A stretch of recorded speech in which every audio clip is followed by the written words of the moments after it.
Marami pa rin tayong mga kababayan na hindi kumbinsido sa pahayag ni Miss Amy Marcos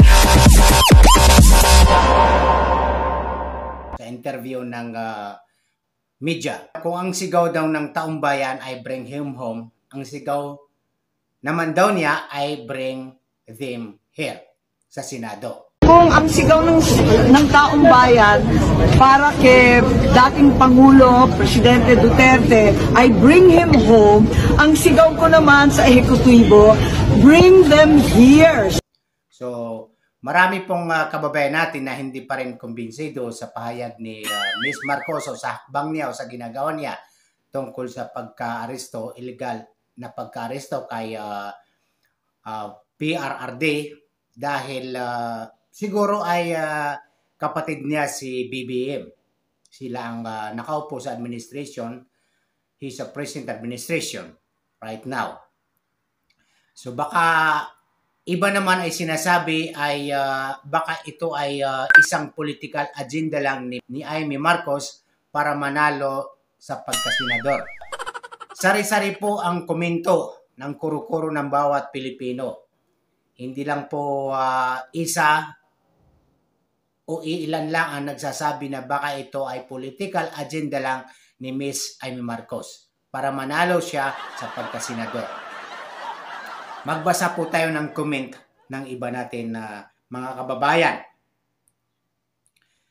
Ang sabi rito ni Nining Rizada, hopefully, seryoso ka sa sinasabi mo. Hindi pa rin siya kumbinsido. Kay Jocelyn Lopez naman, ma'am, kung magagawa mo talaga yan, natutuhanan, baka lang fronting mo lang yan o laro lang para manalo ka. So, yun po. Baka political agenda lang ni Amy Marcos para manalo sa pagkasenador. Ito pa, si Danny Mariano. Ma'am Amy, sana ma-impeach mong kapatid mo.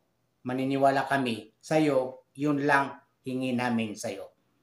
Kay Violi Micha, nito kita Miss Amy. Basta pakulong mo lahat ng kasama sa pagpadala kay PRRD. So marami pa rin hindi kumbinsido sa ginagawa ni Amy Marcos sa hearing sa Senado dahil yung unang hearing niya ay nag-atin yung mga alipores ni BBM pero ngayon na ayaw na mag-atin ulit sa hearing ni Amy Marcos. Siguro ay baka naman may nalalaman sila o baka naman hindi sila nagsasabi ng katotohanan.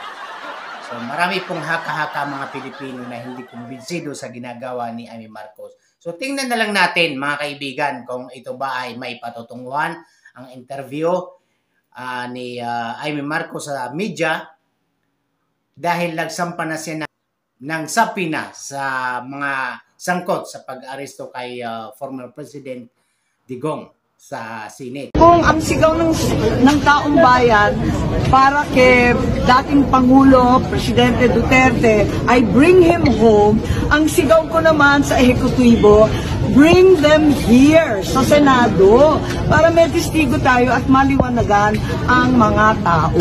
Napakarami pong tanong.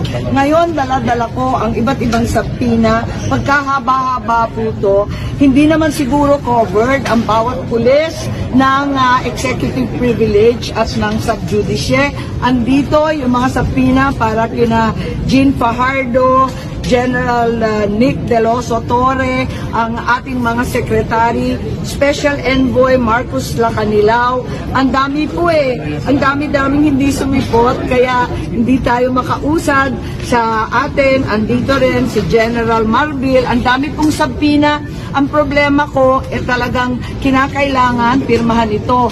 Dalawa ang pinadala ko kay Senate President Cheese Escudero. Pero nung Lunes pa inaantay ko, hindi pa lumalabas. Ngayon magpapadala ako muli, sana naman pirmahan at lumabas na itong sabpina. So, pinapaaral ka daw po ni SP sa legal department? Oo nga kaya sobrang tagal. Pero sana sa kabila ng pag-aaral nila, alamin naman nila na may limitasyon ng executive privilege at yung sub-judice. Yung klaro. So kailangan po natin na hintayin, himay-himayin. Kung naniniwala ba tayo kay Miss Amy Marcos o hindi, kasi hati po ang opinion. Pero mas nakakarami yung ito ay political agenda lang ni Miss Amy Marcos para manalo o magamit ang suporta ng Duterte para siya ay manalo o mailuklok sa pagkasenador ngayong halalan 2025. So kayo na po ang humusga mga kaibigan kung ito ba ay totoo o ito ay political agenda lang. God bless Philippines.